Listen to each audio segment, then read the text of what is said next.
kamu mungkin tumbuh dengan nasihat yang sama. Jadilah orang baik dan kebaikan akan kembali padamu. Terdengar indah bukan? Seperti hukum alam yang adil. Tapi coba lihat di sekitarmu. Berapa banyak orang baik yang justru terluka? Berapa banyak yang terus memberi sampai mereka sendiri kosong? Dan yang lebih menyakitkan, berapa banyak yang bahkan tidak mendapat ucapan terima kasih? Kebaikan bukan jaminan. Ini bukan investasi yang pasti menguntungkan. Friedrich Nietzsche, filsuf kontroversial dari Jerman, melihat ini dengan mata yang tajam. Dia tidak mengatakan bahwa kebaikan itu buruk. Yang dia pertanyakan adalah, kenapa kamu baik? Dan untuk siapa sebenarnya kebaikanmu itu? Karena kalau kamu baik hanya karena takut dianggap jahat, atau karena ingin diterima, maka kamu tidak sedang berbuat baik. Kamu sedang menyerah.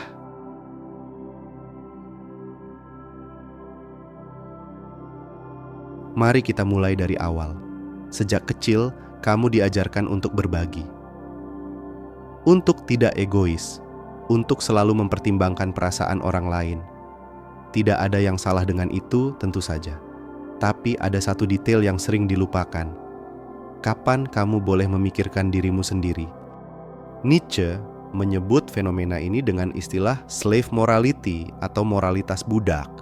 Ini adalah sistem nilai yang diciptakan bukan oleh mereka yang kuat, tapi oleh mereka yang lemah untuk mengendalikan yang kuat.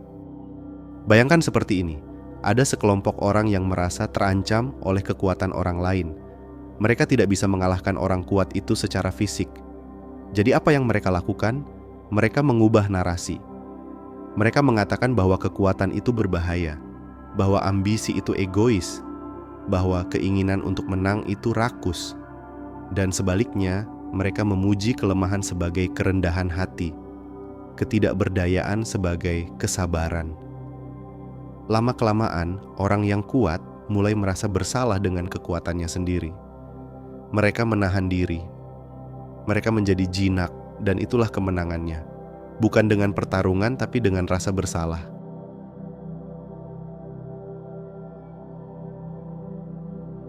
Sekarang, pikirkan tentang dirimu sendiri. Berapa kali kamu menelan kemarahan karena takut dianggap temperamental? Berapa kali kamu menyembunyikan ambisimu karena khawatir dibilang serakah? Ini bukan tentang menjadi orang jahat. Ini tentang kehilangan bagian dari dirimu.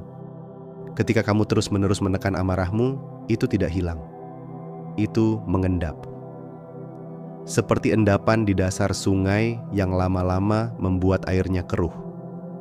Ketika kamu terus-menerus mengabaikan keinginanmu sendiri demi menyenangkan orang lain, kamu tidak sedang mulia. Kamu sedang mengkhianati dirimu sendiri. Nietzsche menyebutnya self-betrayal, pengkhianatan terhadap diri sendiri. Coba bayangkan kamu punya teman yang selalu berkorban untukmu, tapi setiap kali dia melakukannya, kamu bisa melihat penyesalan di matanya. Kamu bisa merasakan beban di setiap bantuannya. Apakah itu kebaikan yang tulus? Atau itu hanya kewajiban yang dia pikul dengan berat?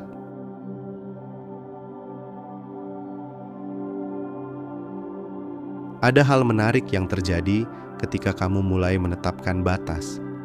Ketika kamu mulai berkata, tidak, pada hal-hal yang tidak sejalan dengan nilai pribadimu.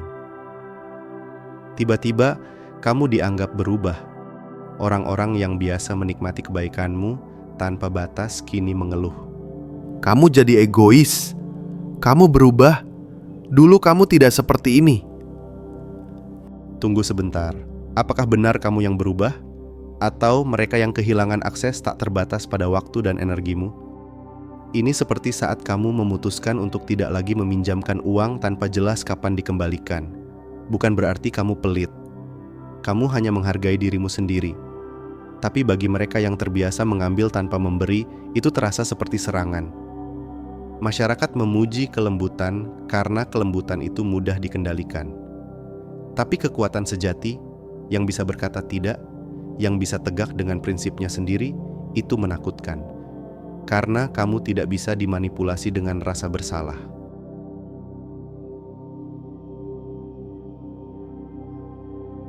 Sekarang mari kita gali lebih dalam. Dari mana sebenarnya nilai moralmu berasal? Apakah itu benar-benar milikmu?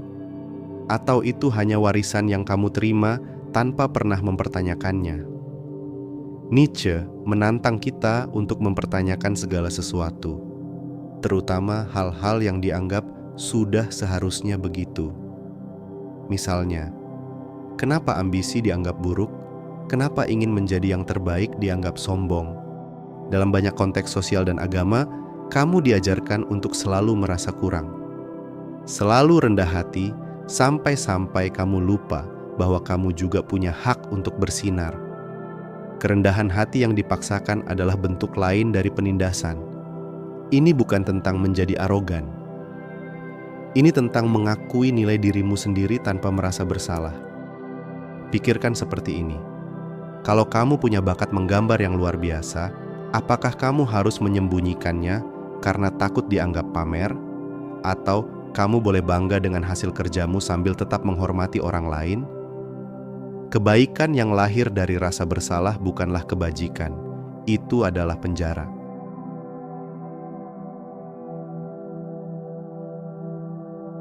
Kamu tahu apa bedanya orang baik yang lemah dengan orang baik yang kuat? Orang baik yang lemah tidak menyakiti orang lain karena dia tidak mampu. Dia tidak punya kekuatan untuk itu. Tapi orang baik yang kuat, dia mampu menyakiti, tapi dia memilih untuk tidak. Perbedaan ini sangat fundamental. Bayangkan dua orang di depan seekor anjing galak. Satu orang tidak menyakiti anjing itu karena dia takut. Yang satunya lagi tidak menyakiti anjing itu meskipun dia punya tongkat di tangannya. Mana yang lebih terhormat? Nietzsche percaya pada keseimbangan antara terang dan gelap dalam diri manusia. Kamu punya kapasitas untuk amarah, untuk agresi, untuk dominasi. Dan itu bukan hal yang buruk. Yang buruk adalah ketika kamu menyangkal bagian itu dari dirimu. Karena ketika kamu menyangkalnya, itu tidak hilang. Itu hanya mengendap dan meracuni dari dalam. Sebaliknya, ketika kamu mengakui bahwa kamu punya sisi gelap itu, kamu bisa mengendalikannya. Kamu bisa memilih kapan menggunakannya dan kapan menahannya. Kekuatan yang terkendali, itulah kebajikan sejati.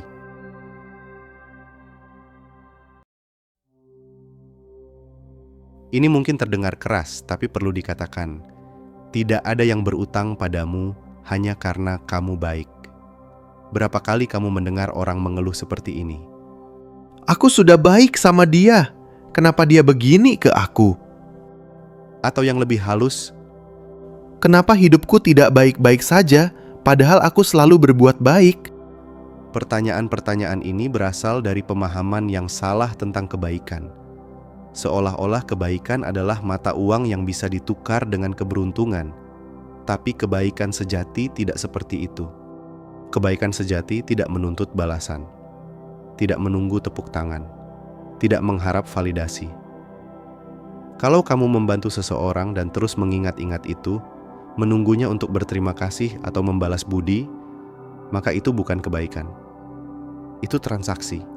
Ini seperti memberi hadiah, tapi sambil memegang tali yang mengikatnya. Kamu bisa sewaktu-waktu menariknya kembali. Lakukan yang benar karena sesuai dengan nilai pribadimu. Bukan karena kamu ingin diterima. Bukan karena kamu takut ditolak.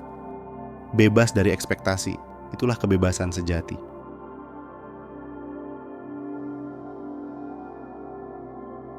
Jadi bagaimana caranya keluar dari jebakan ini? Pertama, berhenti meminta izin untuk menjadi diri sendiri. Kamu tidak perlu persetujuan orang lain untuk mengejar impianmu, untuk menetapkan batasmu, untuk berkata tidak pada hal yang tidak sesuai dengan nilai pribadimu. Kedua, bantu orang lain, tapi jangan hancurkan dirimu dalam prosesnya.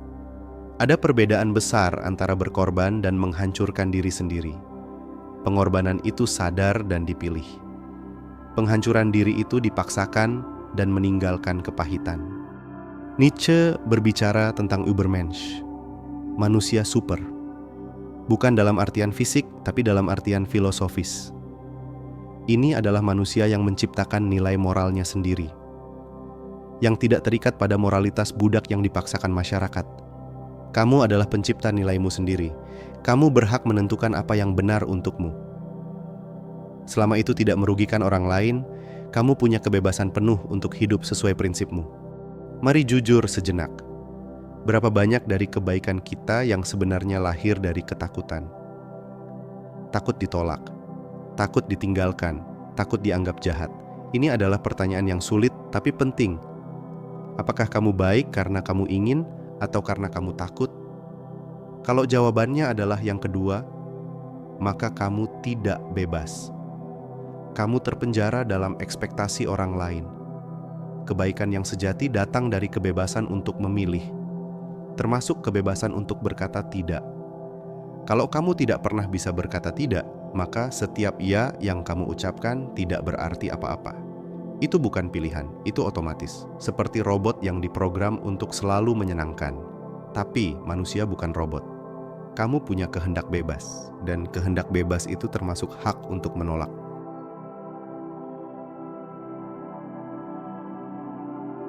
Jadi apa solusinya? Apakah kita harus menjadi egois dan kejam? Tentu tidak. Solusinya adalah keseimbangan. Nietzsche tidak menolak kebaikan. Dia menolak kebaikan yang datang dari kelemahan. Jadilah baik tapi tegas. Seperti pohon bambu yang lentur tapi tidak patah. Sabar, tapi jangan biarkan dirimu direndahkan. Seperti air yang mengalir tenang tapi bisa menghancurkan batu dalam jangka panjang. Murah hati tapi dengan batas yang sehat. Seperti sumur yang memberikan air tapi tetap menjaga kedalaman airnya sendiri. Kebaikan tanpa kekuatan bukanlah kebajikan. Itu adalah penyerahan diri. Tapi kebaikan yang dilengkapi dengan kekuatan, kesadaran, dan batas yang jelas, itulah yang Nietzsche sebut sebagai dangerously kind, baik yang berbahaya. Berbahaya bagi siapa? Bagi mereka yang ingin memanfaatkanmu, bagi sistem yang ingin menjinakkanmu, tapi aman bagi dirimu sendiri. Karena kamu tidak lagi menghancurkan diri sendiri demi menyenangkan orang lain. Kebaikan yang menghancurkan diri sendiri bukanlah kebajikan. Itu adalah bentuk penghancuran diri yang lambat. Baik seharusnya berarti kuat, sadar, dan memiliki batas yang sehat, bukan lemah, pasif, dan terpenjara dalam ekspektasi orang lain. Nietzsche tidak menolak kebaikan. Dia menolak perbudakan moral. Dia menolak sistem yang membuat kamu merasa bersalah karena ingin menjadi kuat. Karena pada akhirnya, dunia tidak membutuhkan lebih banyak orang baik yang lemah. Dunia membutuhkan orang baik yang kuat. Orang yang bisa membela dirinya sendiri sekaligus membela orang lain. Yang bisa berkata tidak pada yang salah dan ya pada yang benar. Yang bisa berdiri tegak dengan prinsipnya sendiri tanpa menginjak orang lain. Jadi mulai hari ini tanyakan pada dirimu, apakah kebaikanku berasal dari kekuatan atau ketakutan? Kalau jawabannya adalah ketakutan, maka saatnya untuk berubah. Jadilah baik, tapi dengan syarat, dengan kesadaran, dengan kekuatan. Jadilah dangerously kind. Karena hanya dengan begitu, kamu bisa benar-benar bebas.